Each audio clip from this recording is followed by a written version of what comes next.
¿Por qué? Porque la vamos a contextualizar y la vamos a diversificar a esta región en la cual nosotros vivimos, ¿ok?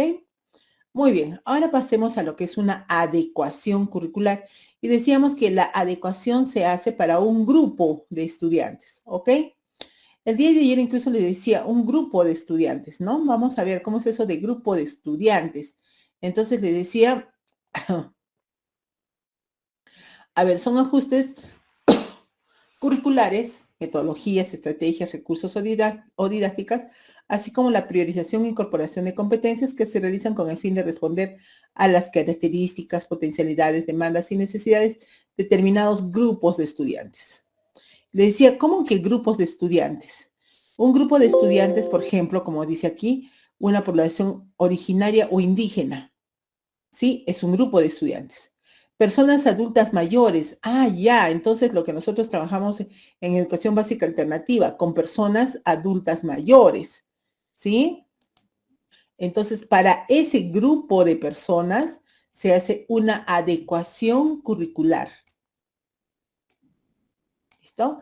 Estudiantes con necesidades educativas especiales, ¿ya? No solamente para ellos, como están viendo, sino también personas adultas mayores o alguna población originaria o indígena, ¿sí? Estudiantes de atención hospitalaria, que les decía los CEJO, ¿no es cierto? Que hablan también para niños que están, o personas que están en están pues hospitalizados, ¿no es cierto? Y continúan. Entonces, en el territorio. Esta adecuación se concretiza tanto en propuestas educativas para atender, entonces, ¿qué vamos a hacer? Propuestas educativas para atender de manera específica y diferenciada a diferentes grupos de estudiantes, así como en la creación de modelos de servicio educativo que tienen modelos de servicio. ¿Y por qué hablamos de modelos de servicio? Porque vamos a tener un modelo de servicio específico para este grupo de personas, que tiene como fin responder a las características y demandas educativas regionales y nacionales y que parte del análisis y reconocimiento de la heterogeneidad del contexto.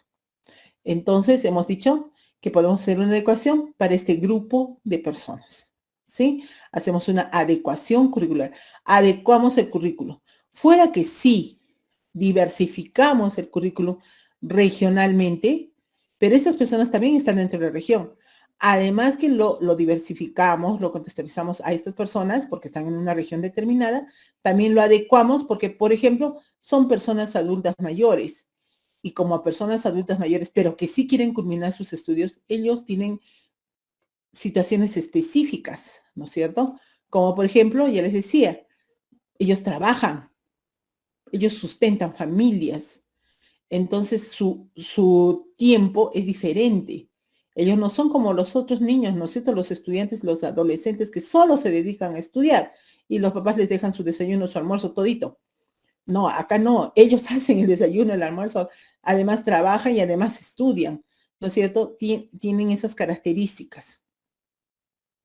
Cuando yo hablaba de personas adultas, cuando estaba hablando creo que de la 474, también les decía, por ejemplo, las personas que están en los centros penitenciarios, ¿no? Que también desean culminar sus estudios. Ese es un grupo de personas, por lo tanto se hace una adecuación curricular.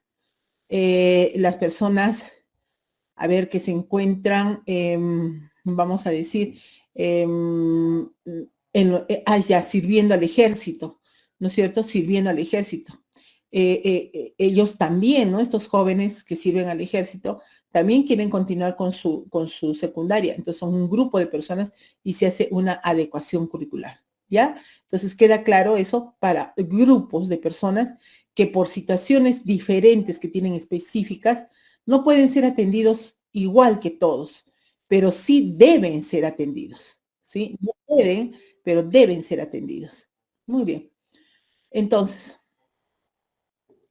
la adecuación curricular en el aula tiene como propósito el desarrollo de experiencias de aprendizaje pertinentes para ellos e inclusivas, tomando como referente el diseño universal del aprendizaje. Ya. Y ustedes dirán, ¿cómo es ese diseño universal de aprendizaje? Muy bien, no se preocupen, porque de esto vamos a hablar el día lunes. ¿Listo? Vamos a hablar sobre el diseño universal de aprendizaje. Miren que no es, o sea, no es algo que está fuera de nuestro trabajo, sino que incluso aquí y en la norma también lo dice, ¿sí? En la 474, cuando se habla sobre adecuación, se habla sobre este diseño universal del aprendizaje. Entonces, vamos a aprender nosotros justamente qué cosa significa esto de diseño universal el día lunes, ¿ok? Entonces, tomando como referente el diseño universal del aprendizaje para la atención a la diversidad a través del uso de diferentes recursos, medios, apoyos educativos y materiales en función a la variabilidad que tiene el grupo de estudiantes. Ya les he dicho, es un grupo diferente, ¿no? A fin de atender sus intereses, ellos quieren seguir estudiando, disminuir o eliminar las barreras educativas que tengan, que somos mayores, que nosotros trabajamos, que estamos cumpliendo una condena, que estamos en el ejército, ¿no es cierto? Son personas diferentes. No necesariamente, y esto, por favor, no necesariamente personas que tienen alguna, bueno, no me gusta la palabra discapacidad, eso no me gusta, una habilidad especial, ¿sí? Ya para esas personas con habilidades especiales, no necesariamente para ellos, ¿no? Ah, sí, entonces adecuamos solo para ellos. No, no, no, no. También puede ser para ellos, pero no es solamente para ellos, ¿ok? Ya les estoy diciendo, no solamente para ellos. Entonces, para el desarrollo de sus aprendizajes en el Currículum Nacional de Educación Básica. Muy bien, entonces, el proceso de adecuación curricular a nivel de red o institución y programas educativos son los ajustes que se realizan a la propuesta pedagógica, ¿sí? De la institución o programas educativos de acuerdo con las características de la población escolar y de la modalidad. Entonces, como les decía, por ejemplo, una característica es educación interbilingüe, intercultural bilingüe, ¿no es cierto? Porque hay que adecuar esto, ¿sí? Hay que adecuarlo porque ellos, ¿no es cierto?, tienen un nivel de bilingüismo de los estudiantes. Este fue un gran problema. Sí, esto sí fue el problema que hubo aquí, no sé si saben, en esto de todavía con el presidente, ¿no? Pero con el señor Pedro Castillo, profesor Pedro Castillo.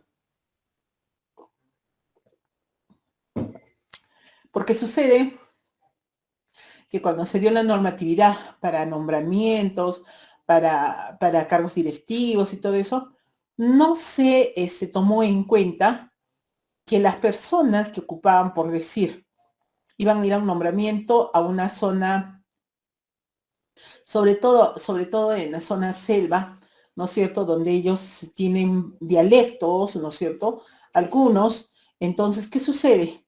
La persona que iba ahí ni sabía el dialecto. Entonces, si no lo sabe, ¿cómo puede enseñarles? O sea, es forzarlos a que todos aprendan el español. Y eso va hasta incluso contra la Constitución, contra derechos, porque debe respetarse. Ya yo hablo dialecto, un dialecto específico. Entonces se debe respetar y se debe enseñar en ese dialecto y no obligar que, bueno, como yo soy la profesora que se ha nombrado de matemática y como yo no sé el dialecto, pues yo les enseño yo solamente sé español y por lo tanto les enseño en español, ¿no es cierto? Entonces, vuelvo a decir, y eso es contraproducente para los estudiantes. Cuando una persona hace eso y se les obliga, vamos a decir, las estructuras mentales se ven afectadas. Sí, puedan aprender capaz después el español, ¿no? Poco a poco, porque es necesario que tengan, como dice, un bilingüismo, saber el dialecto y saber el español, sí, pero es que pueden imaginarse lo que hablamos español y vamos a decir, no, ahora todos aprendemos en inglés, pero yo no sé inglés, no importa, pero yo hablo en inglés, hago mi clase en inglés y ya pues veremos cómo tú deduces, ¿no? ¿Qué es lo que se está hablando? No se puede, ¿no es cierto? Se va contra mis derechos, iguales. Entonces, ese fue el problema, ¿sí? Entonces, que no se vio eso, ¿no es cierto? Esas características especiales que debían tener los profesores que se iban a nombrar o que iban a tener cargos, ¿no es cierto?, en algún colegio, que también tenían que tener, o sea, debían saber, debían conocer, ¿sí? La bilingüalidad, vamos a decir, que tienen, ¿no es cierto?, en estos territorios. Muy bien, entonces, este tipo de servicio, ¿no es cierto?, atiende a esta educación intercultural. También, ya decía, a las personas que se matriculan a una educación básica alternativa, ¿no es cierto?, y que se adecúen en razón al grupo etario a atender, de ser necesario, se formulan desempeños de aprendizaje para las competencias establecidas en el currículo. ¿Sí? ¿Podemos tomar las que tienen el CENEP? Sí, pero podemos tomar otros desempeños, porque estoy hablando de otro tipo de personas, sí también. Educación básica especial, que ya les decía, que son personas con habilidades especiales y que tienen necesidades educativas también especiales, ¿no es cierto? Entonces, como he estado diciendo en todo momento, son para estos grupos, la adecuación se hace para estos grupos u otros grupos más, si es que no dice acá, otros grupos más. Muy bien. Entonces, la adecuación parte de la evaluación de las propuestas pedagógicas. ¿Sí? Hay que evaluar primeramente qué propuesta pedagógica tengo para este grupo de personas. Lo evalúo.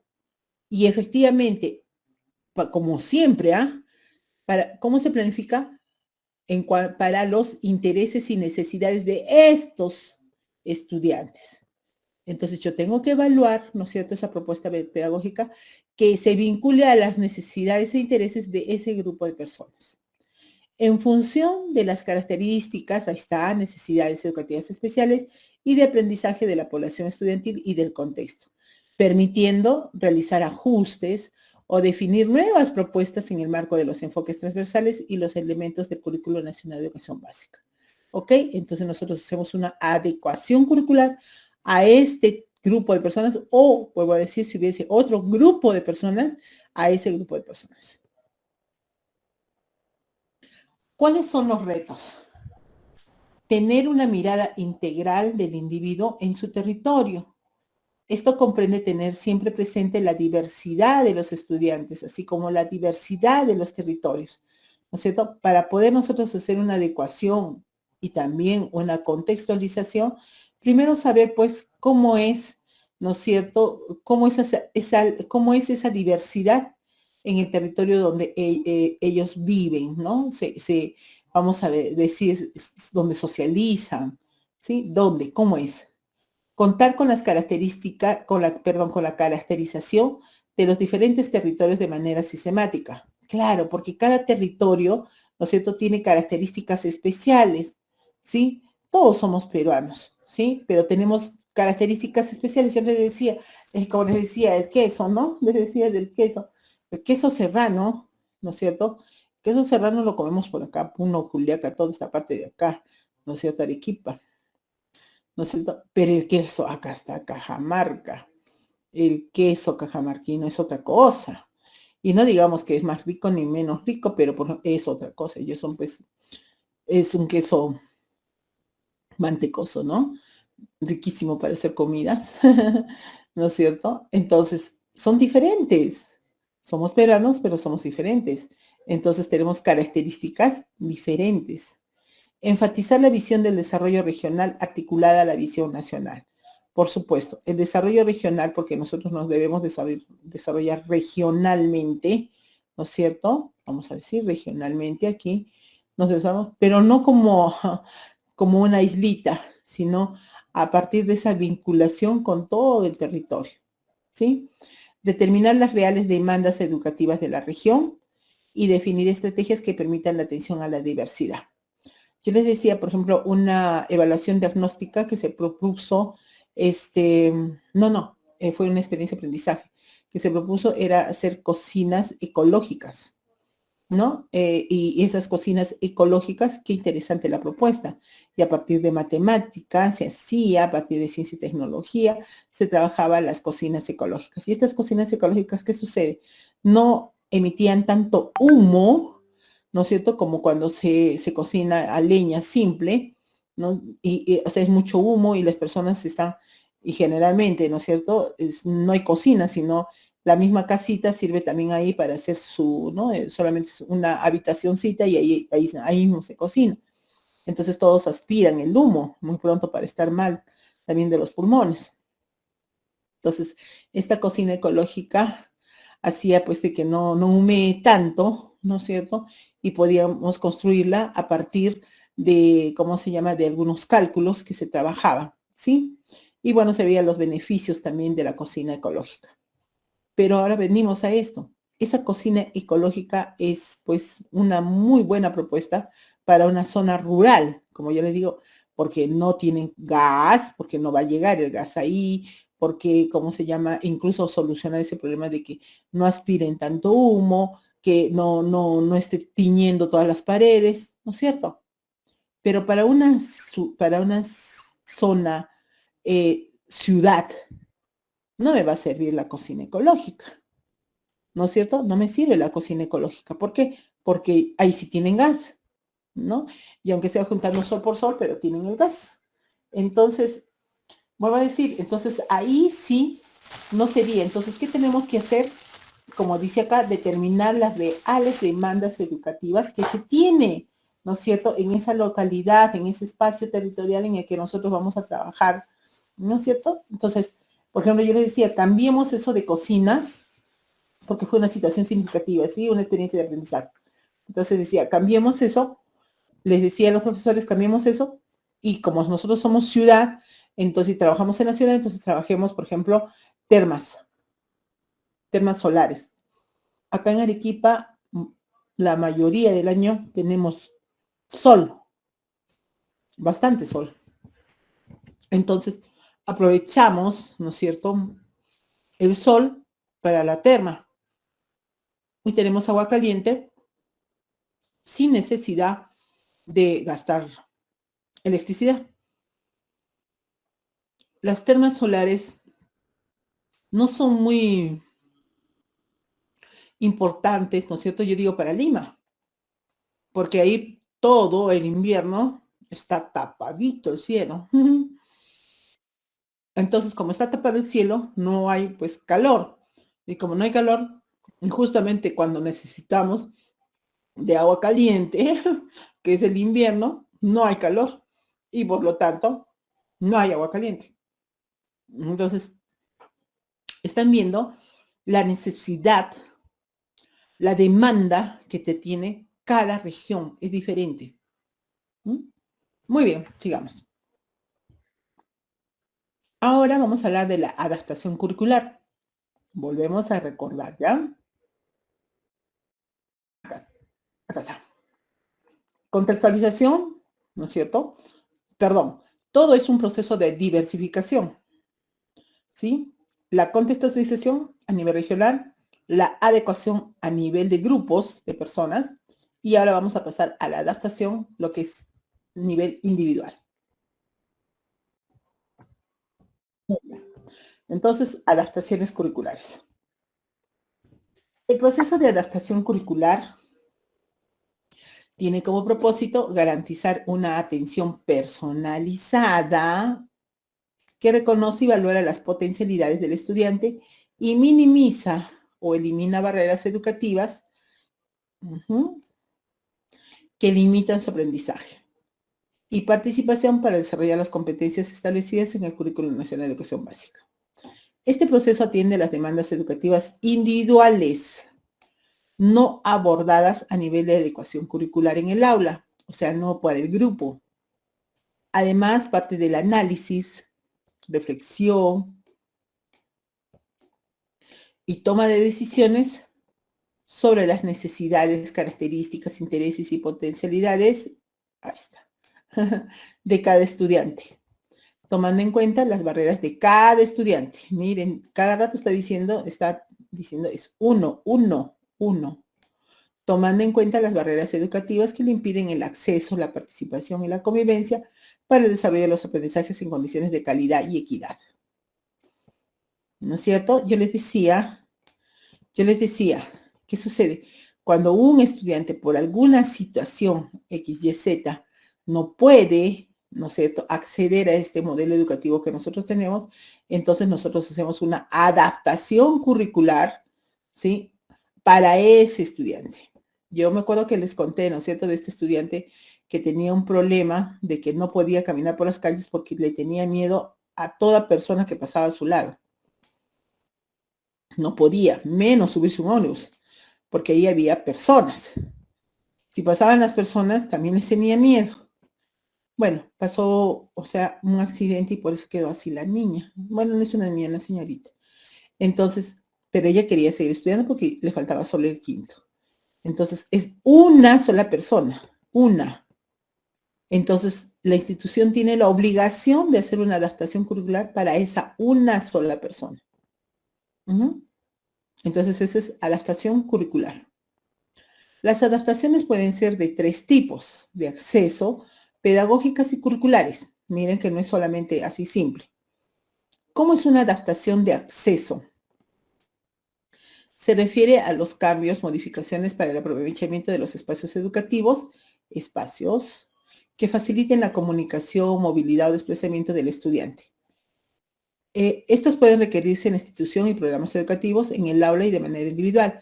Están relacionados con la infraestructura, el mobiliario, los recursos educativos, tecnológicos, instrumentos, sistemas alternativos de comunicación, entre otros. ¿Qué sucede?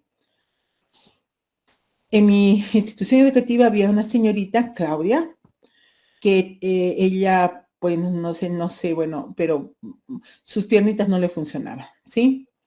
Creo que desde niña, desde que ha nacido, no funcionaban sus piernitas. Entonces ella usaba su silla de ruedas. Entonces, ¿qué sucede? No podía su salón estar en el segundo piso, ¿no es cierto? Porque sería todos los días como sube con la silla de ruedas al segundo piso. Entonces, siempre el aula, en primero, segundo, tercero, cuarto, quinto de secundaria, siempre su aula era en el primer piso. Entonces, eso es una adaptación de tipo de acceso, porque ella necesitaba que su aula siempre esté en el primer piso. Uno.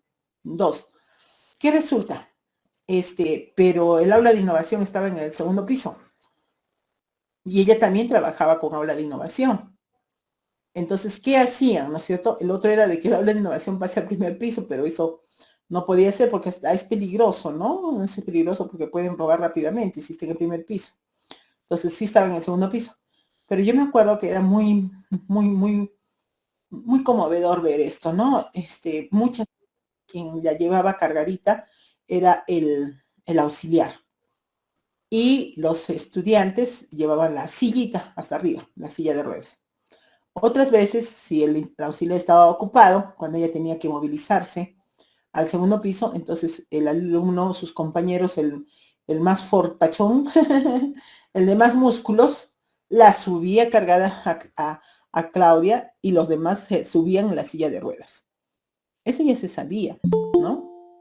Otra cosa más que pasó con la infraestructura era poder hacer las rampas para que Claudia pueda ir con su silla de ruedas hasta el kiosco o hasta los patios, porque hay escaleritas, ¿no? Escaleritas chiquitas de 2 o 3 peldaños, pero de todas maneras, entonces no es plano, ¿no?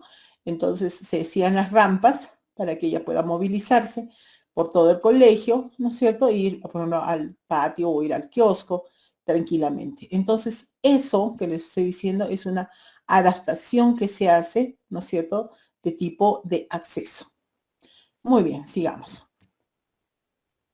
Ahora hay una adaptación pedagógica, ¿sí? Que son los ajustes, modificaciones en las metodologías, en la metodología, en las estrategias, en los materiales y evaluación que permiten la participación e interacción del estudiante en el proceso y logro de los aprendizajes. Entonces, implica diseñar materiales pedagógicos y recursos educativos, criterios e instrumentos de evaluación, entre otros, que permiten atender a esa diversidad del estudiante. Ok, ¿qué sucedía? Vamos a decir, seguir hablando de Claudia, ¿no es cierto? Bueno, también sus piececitos, pero también sus manitos tampoco estaban tan bien. Creo que era como una cierta, como una, ¿cómo se llama? Artrosis, ¿no? Que tenía una artrosis, su manito se deformó un poquito. Sí, no mucho, pero sí estaba deformada la manito. Entonces, ¿qué sucedía, no es cierto? Tenían, los profesores teníamos, ¿no es cierto?, que atender a esa necesidad que tenía ella especial en sus manitos, ¿no es cierto? Pero sí escribía, sí tenía sus cuadernos, pero tampoco vamos a decir porque escribía rápido, ¿no? Porque no lo iba a hacer, ¿sí? No, su mano no, tampoco es que escribía a la velocidad de los demás, ¿no es cierto? Entonces habría que, como dice ahí, adecuar, ¿no es cierto? Esa especificidad para ella. Una situación que también a mí me encantaba de Claudia era que ella no se sentía minusválida, ¿no es cierto? Perdón, he dicho adecuación, creo, adaptación, perdón, una adaptación especial para ella. Entonces, ella no se sentía minusválida para nada. ¿Listo? No, ella era igualito que todos. Ella hacía todo. Y es más, se hizo las danzas de la institución educativa. ¿Listo? Y para las danzas todos bailan en la institución, todos. No hay uno que no baile. Y Claudia también tenía que bailar en las danzas. Y ya les decía, ya les he descrito un poco a Claudia, ¿no es cierto? Con sus piececitos, bueno, sus piececitos, nada, nadita se movía, su manito un poco, ¿no es cierto? Sí, o sea, su manito sí se mueve, pero ya le he dicho con cierta deformidad, vamos a decir así, ¿no? Que es su manito. Pero lo demás, bueno, su, su cuerpo, todo, pues no, normal, ¿no? Su cabecita, sus ojitos, todo normal. Y ella quería bailar. Y sí bailó. Y sí bailó el día de colegio, eso no lo voy a olvidar jamás porque ella entró con su silla de ruedas, ¿no es cierto? Con su bandera, porque su baile llevaba bandera, y entró y se empezó a dar vueltitas en el centro con su silla de ruedas y con su bandera. Creo que era, ay, ¿cómo se llama esta canción? Guifala de no sé qué, ¿no? Donde y se mueve con la bandera, se mueve y ella iba por todos los sitios con su bandera. Y ella entró con su silla de ruedas bailando. Entonces, eso es, ¿no? No sentirse menos. Pero al igual tenía un estudiante, y ahí viene mucho la familia y el maestro, creo que al contrario, también tenía un problemita. ¿Cuál era su problema? Sí, pues tenía, como una parálisis de todo medio cuerpo. Medio cuerpo no estaba, no funcionaba bien. Entonces, cuando él llega al colegio, con esa situación de que téngame pena, pues, ¿no? No muevo medio cuerpo, así que téngame pena. Y no cumplía sus tareas, sus trabajos, yo creo que él todavía estaba mejor que Claudia, porque siquiera él movía, caminaba con su medio cuerpo, ¿no? El medio cuerpo se movía, pero Claudia no se movía porque sus piernitas no le funcionaban. Entonces, pero él, téngame pena, pues no hago las tareas porque no manejo medio cuerpo y no cumplo con tal trabajo porque no manejo medio cuerpo y porque tal. No. O sea, no debes tener pena de ti mismo. Para nada. Tú puedes, ¿no? Al, eso así llegó y el tercer año yo me acuerdo que hasta bailaba saya. Sí, bailaba saya con sus compañeros y con esa parálisis de medio cuerpo. Y bailaba muy bien. De verdad que fue muy bonito. Entonces, creo que eso depende de nosotros los maestros, ¿sí?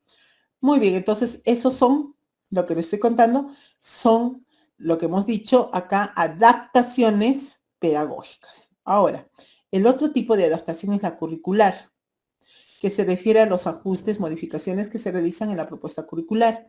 Estas pueden realizarse de las siguientes maneras: priorizando competencias. Si bien, por ejemplo, en este caso, Claudia capaz no puede hacer todas las competencias, a lo menos la de educación física, vamos a decir, pero sí podía hacer algunas, entonces priorizo competencias.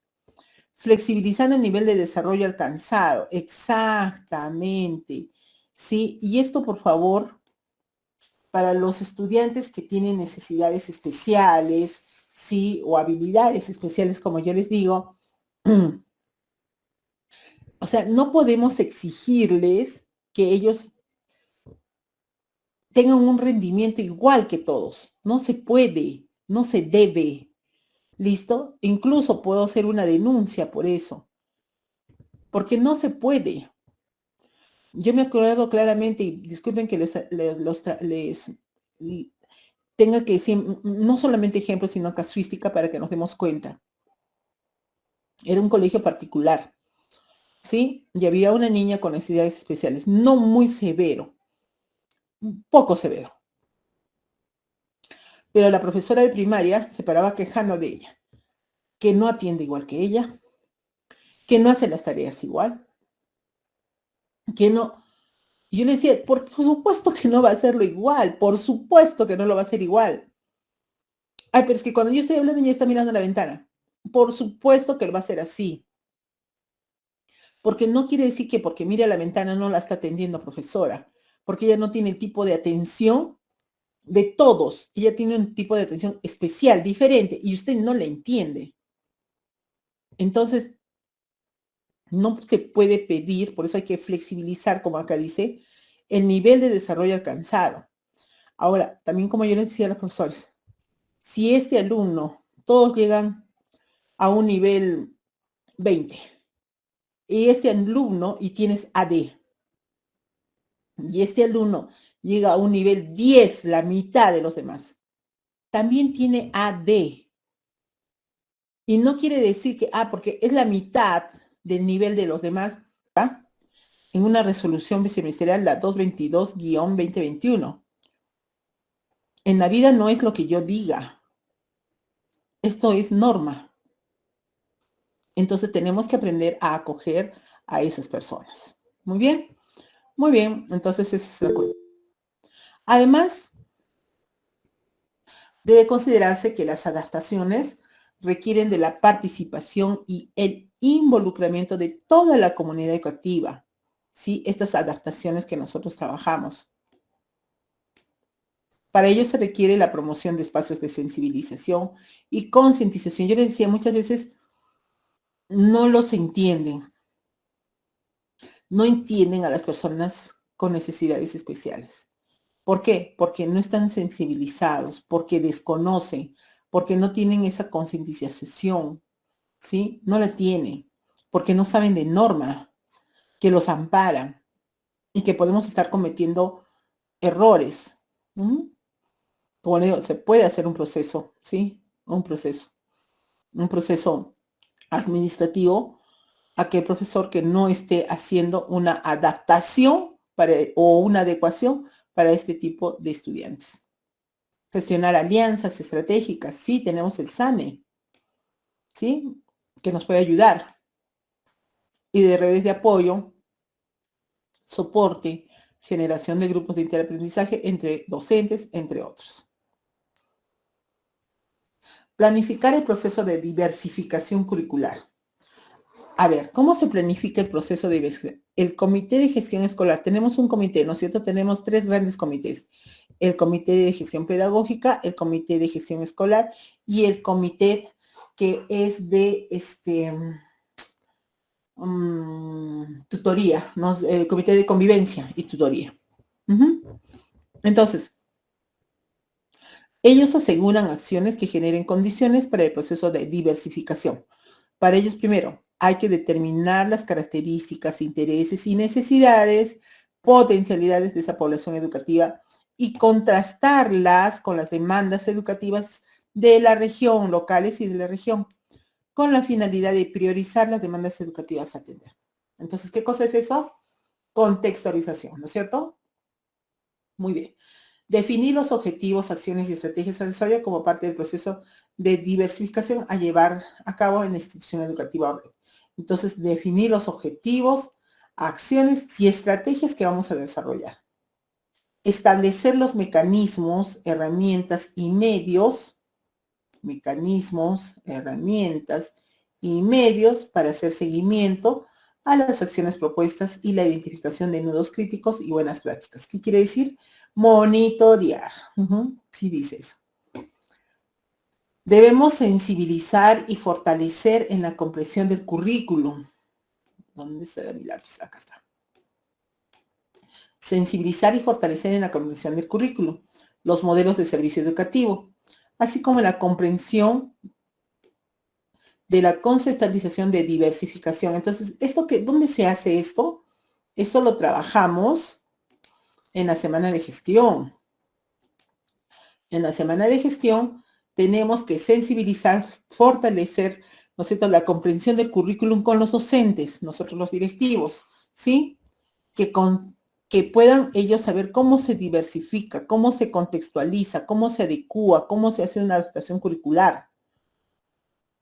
Y apuesto como que lo que apuesto, como que me llamo Berta Larico, que no se hace eso en su colegio. Pero sí se les dice diversifiquen, contextualicen. Pero no se les está, no se les apoya en esa diversificación y contextualización, no se los guía. Apuesto que sí. ¿Listo? Entonces sí es, y voy a decir, es una resolución, no es lo que yo estoy diciendo. Acompañar y monitorear el proceso de diversificación curricular a diferentes actores de la comunidad educativa en el conocimiento del currículo nacional y sobre la importancia del desarrollo de competencias, porque eso es lo que nosotros trabajamos, para la localidad, la región a nivel nacional. Asegurar la atención de las demandas educativas, atender la demanda educativa.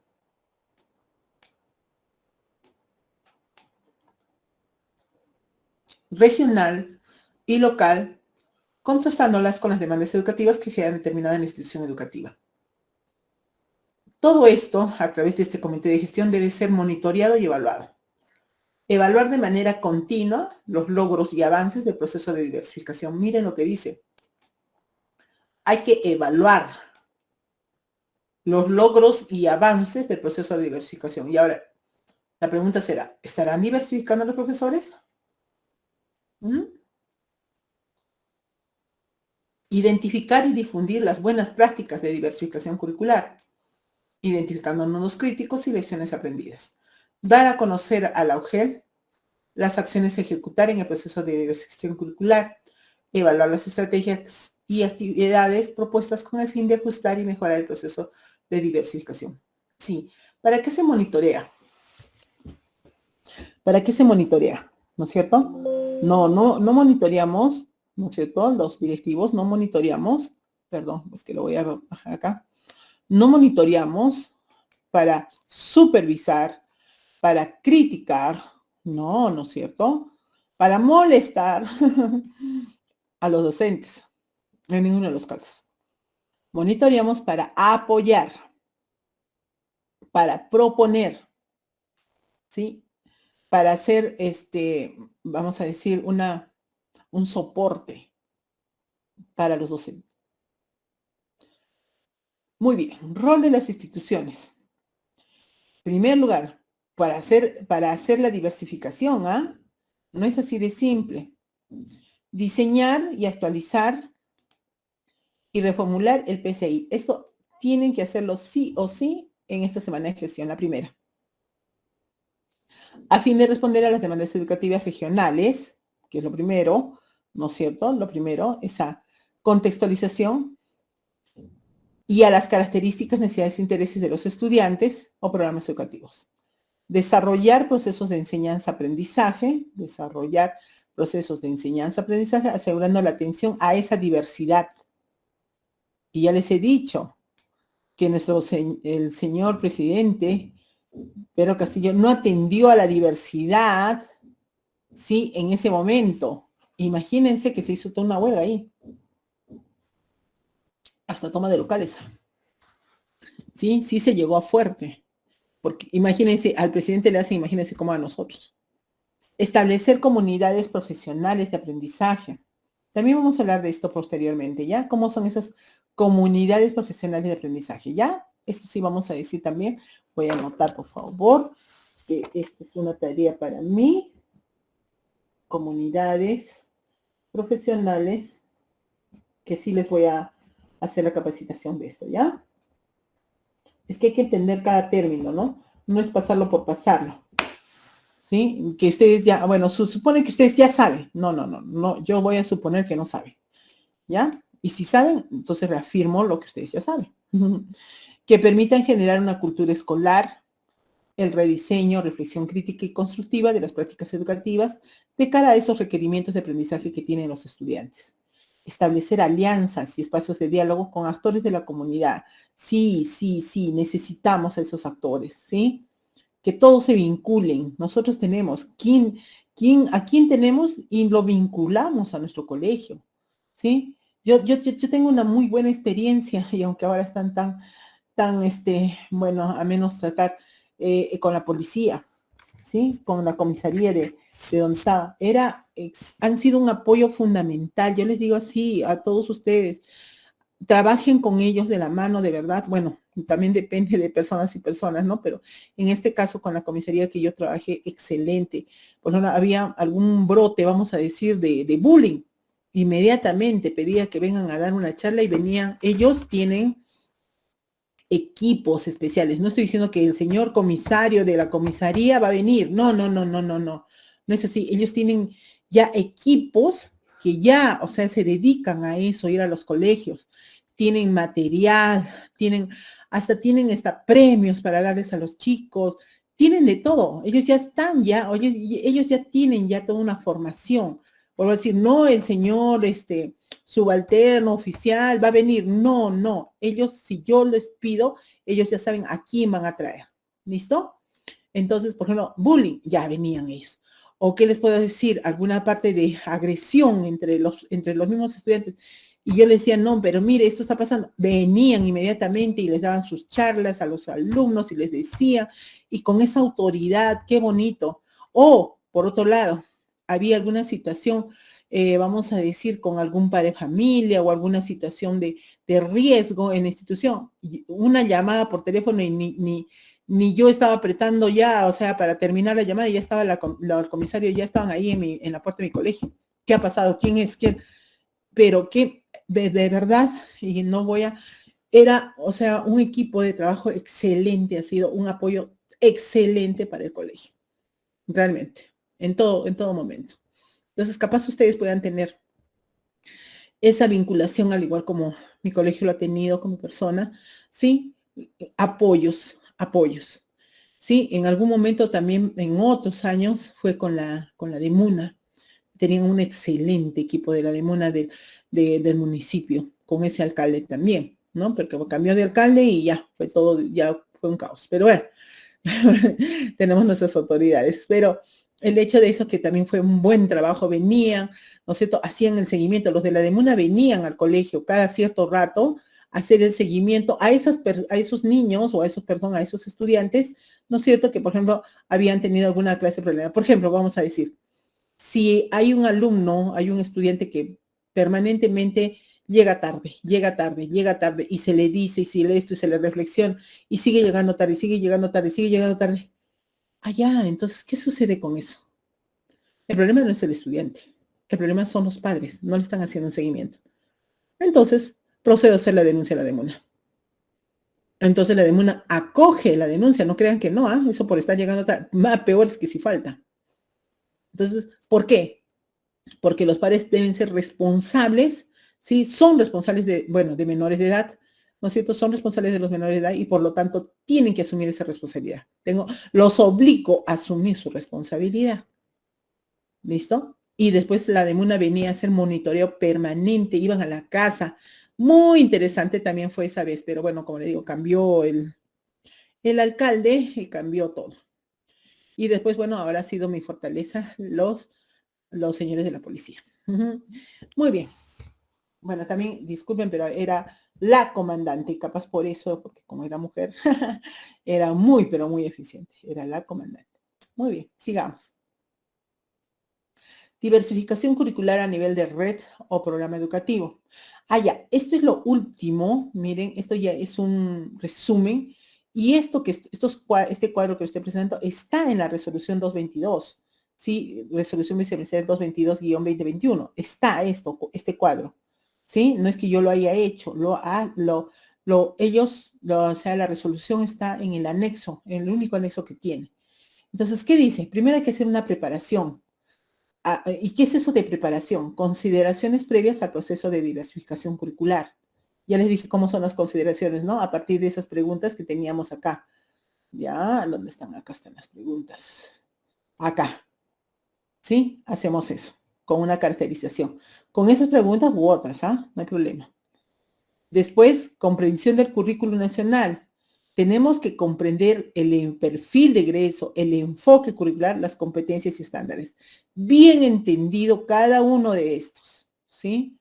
Como les he dicho, hoy día voy a hablar de este, ¿ya? Porque, bueno, no, yo considero, ¿no es cierto? Aunque creo que también en parte de los módulos hay sobre los enfoques, que también vamos a hablar, y, bueno, competencias y estándares en cualquier momento. Y después tenemos que tener un reconocimiento de las instituciones y programas educativos. Hay que comprender la diversificación curricular, ¿sí? La diversificación curricular es macro. Y dentro, si nosotros queremos diversificar, entonces primero debemos contextualizar, hacer una adecuación o una adaptación. ¿Ok? Como he dicho, contextualización a nivel de región, adecuación a nivel de grupos, adaptación a nivel de personas. ¿Ok? Creo que eso debe quedar claro. Etapas. Tenemos la etapa de organización, de planificación, de implementación. ¿Ok? Son las etapas. Y en cada etapa hay procesos. Por ejemplo, el Comité de Gestión Escolar identifica de aliados estratégicos, como ahorita estaba hablando, mapeo de actores locales, comunales y familias, y el producto que va a ser comisión con aliados estratégicos, ¿no es cierto?, multidisciplinario. En la planificación, características de la población estudiantil en función al entorno educativo y priorización de las demandas educativas. Entonces, en esta, ¿qué actividades hay? Caracterización de la población, determinación de las características, necesidades educativas, que ya les dije que es muy importante, incluir y priorizar esas demandas educativas regionales, análisis del logro de los aprendizajes del perfil de egreso y los enfoques transversales, análisis de la propuesta pedagógica de la institución educativa. Priorización de las demandas, hacemos una elaboración de especificaciones para el logro de los aprendizajes, elaboración para la atención de los estudiantes que respondan a las caracterización de los estudiantes y inclusión de nuevas competencias que cumplan con los criterios, si es que hubiese que hacerlas, si es que hubiese. ¿Sí? Entonces, acá tenemos ¿cuál es el producto? Caracterización de la población estudiantil y el proyecto curricular de la institución. La implementación, ¿no es cierto?, a partir de la sensibilización, fortalecimiento de capacidades, espacios de participación, generación de compromisos. Como producto, la propuesta curricular diversificada, miren, ¿sí? Esto es a nivel de institución educativa. A nivel del aula, igual, unas consideraciones tenemos. Y el docente, ahora sí, ¿qué hace? Identifica los aliados estratégicos, hace un mapeo y recoge información. Entonces, el producto es un docente acompañado por el director con aliados, familias y actores locales. Es lo mismo que hemos dicho, pero a nivel de aula, ¿no es cierto? Y como producto que tenemos, caracterización de los estudiantes, situaciones significativas acorde al contexto. Ah, ya está. Situaciones significativas. Ahora que vamos a planificar. Entonces, primero tenemos que hacer esto, porque a partir de esto recién sacamos las situaciones significativas, ¿no es cierto? Primero, entonces tenemos que contextualizar, ¿sí? Tenemos que diversificar y después podemos hacer nuestra planificación, ¿sí? Y posteriormente, como dice, experiencias de aprendizaje que respondan a las características, necesidades e intereses de los estudiantes. Porque si no sabemos su caracterización, ¿cómo es que planificamos? ¿A partir de qué? Nosotros creemos que ellos necesitan. Nosotros creemos que son así. No, ¿no es cierto? Tenemos que hacer.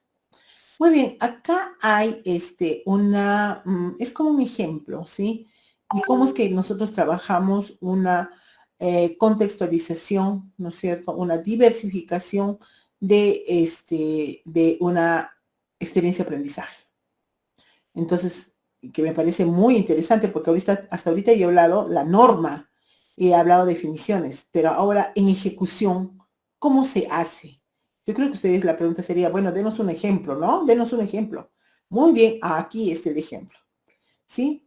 Entonces, por ejemplo, en esta experiencia de aprendizaje dice, promovemos acciones para una mejor convivencia. Un título bastante general, ¿no es cierto? De Aprende en Casa. Un título bastante general. Puede ser para la sierra, selva y costa y para todos, ¿no? Para la zona rural, para la zona ciudad, ya está, para todos. Ahora vamos a empezar. Entonces, ¿Qué tenemos que hacer primero? Un análisis y reflexión de la experiencia de aprendizaje. ¿Qué propósito tiene esta experiencia? ¿Qué situación está planteando? ¿Qué actividades propone? ¿Cómo puedo ayudar a mis estudiantes en el desarrollo de esta experiencia? Muy bien, entonces ahora leemos el propósito de la experiencia. Sustentar propuestas para mejorar la convivencia en la diversidad, basado en el análisis de fuentes, la vigencia de los derechos y principios universales para contribuir al bien común y el buen vivir. ¿Ok? Entonces, el buen vivir, exactamente. Entonces acá está el cronograma de actividades que vamos a realizar para trabajar, ¿no es cierto?, la experiencia. Sigamos. ¿Qué actividades se proponen? Estas actividades responden a las características de las familias y de la comunidad. ¿Qué ejemplos de la comunidad podría incorporar? ¿Y por qué viene esto? Porque estas actividades, como Aprende en casa a trabajar de PCC, ciencias sociales, matemática, o sea, hablábamos, ¿no es cierto?, ciencia y tecnología, ¿no es cierto? A partir de todas las áreas trabajábamos una experiencia de aprendizaje, ¿no es cierto? O sea, es una experiencia de aprendizaje integrada.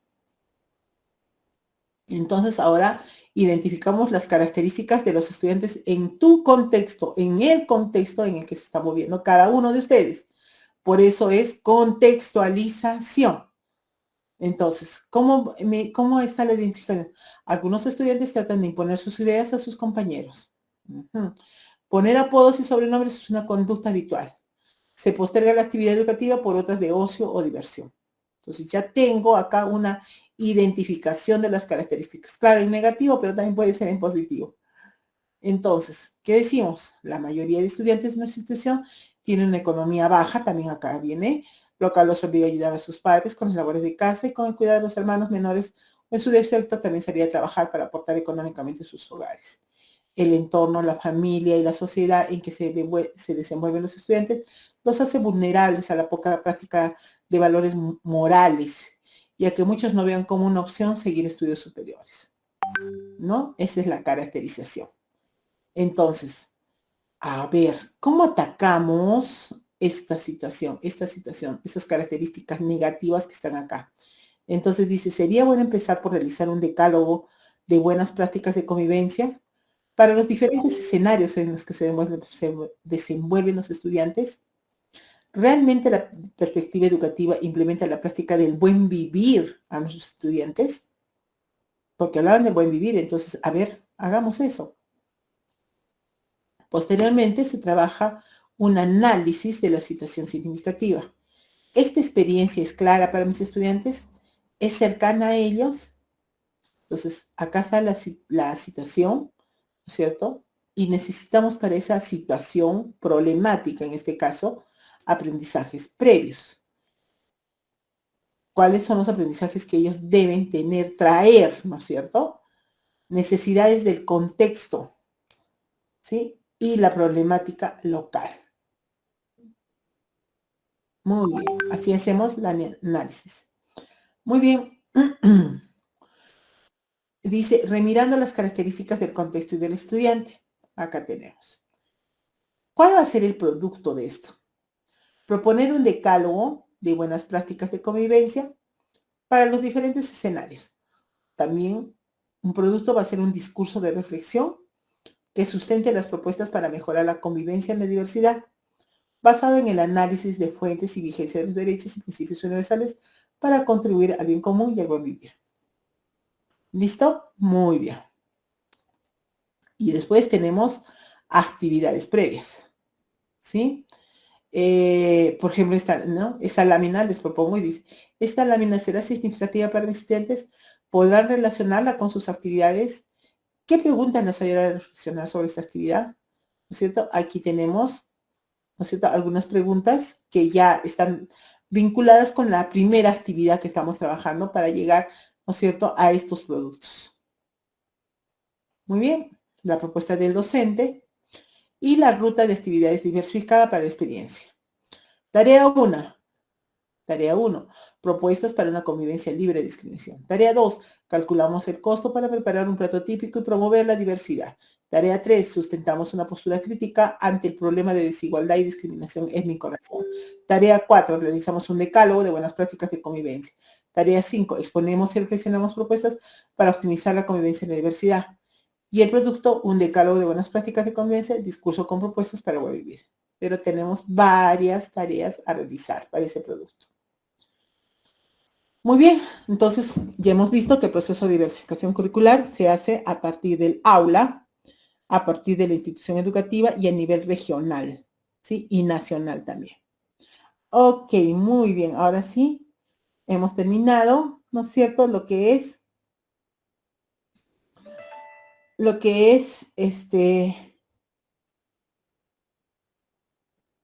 diversificación curricular. Muy bien. Miss, Dígame. buenas noches. Buenas noches. De paso te voy Buenas cambiando, ¿ya? Muy bien, gracias. Claro. Un saludo fraterno desde Piura, Sullana.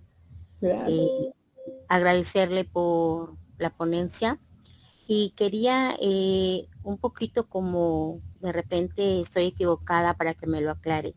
Cuando nosotros los docentes hacemos la planificación de las experiencias de aprendizaje, en primer lugar hay que ver la evaluación diagnóstica para recoger qué saberes o qué nivel de competencia tienen nuestros estudiantes, ¿no? De acuerdo al área que se va a trabajar.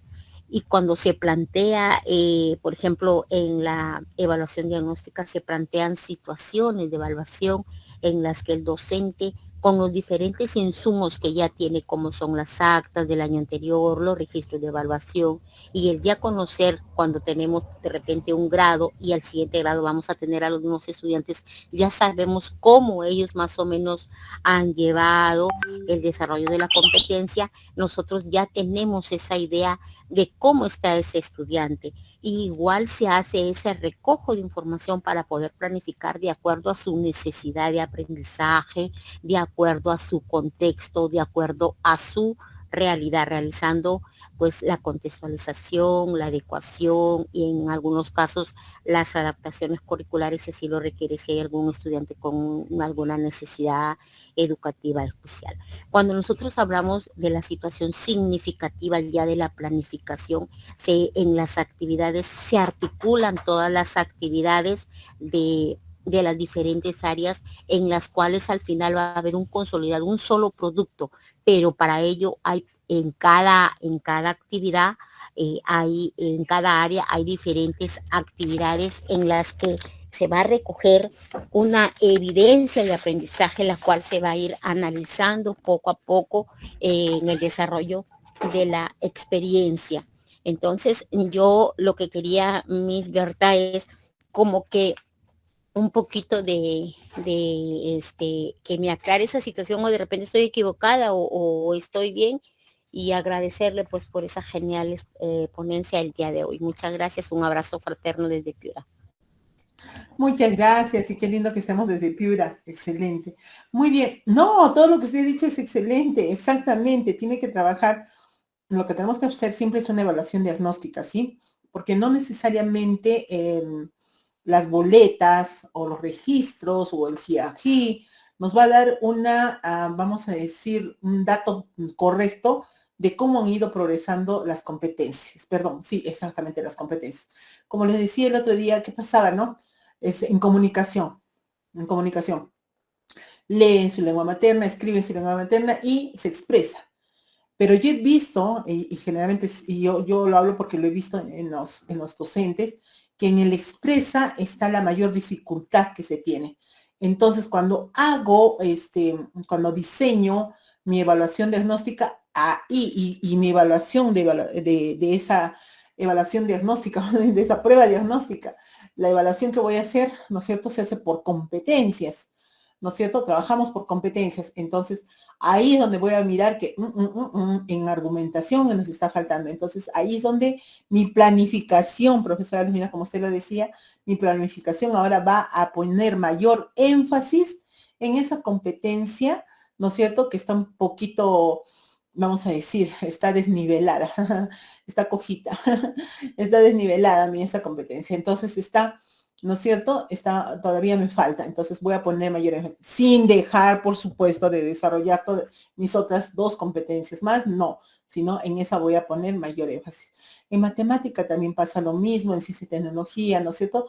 Nos pasa igual, hay algunas que muy bien los niños, están muy bien desarrollados, pero también en otras está fallando. Por eso es muy importante, sí, la evaluación diagnóstica ahora que ustedes van a trabajar. Ya deberíamos estar programando nuestra evaluación diagnóstica, en qué sentido quiero que vaya yendo. Y por supuesto, no olvidar permanentemente cuando ya planifiquen lo que hoy día hemos hablado, ¿no es cierto? La diversificación a partir de una contextualización, una adecuación y una adaptación. Muchísimas gracias, profesora. Está muy bien todo lo que se ha dicho. La felicito.